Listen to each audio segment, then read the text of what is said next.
by having all of these unique installations of percussion instruments and that take up space in different ways and instruments of odd shapes and sizes, you create a theatrical dimension to percussion music and a choreographic dimension.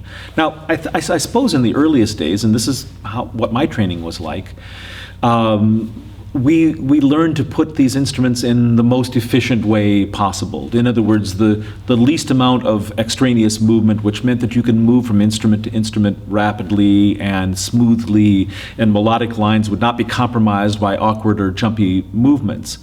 But I know composers, and I've worked with composers, who saw the motions of the percussionist as the fuel for a theatrical environment. I'm thinking right now of the great American experimental composer Kenneth Gaburo. I knew Kenneth and worked with him towards the end of his life, and he wrote an amazing percussion piece for me called Antiphony No. 9.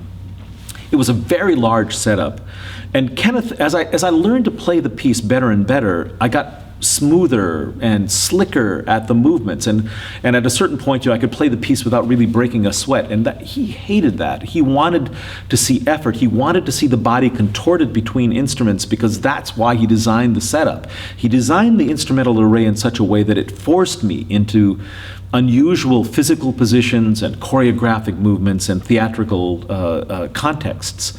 And so he kept saying, well, let's move the instruments this way and that way. And I kept resisting because, of course, I'd learned the piece in a certain way. And then one day, after I'd done my dress rehearsal at an important concert, I found him on stage and he was moving things farther and farther apart. And I said, Kenneth, what are you doing? And he said, it's too easy for you. You need to struggle more.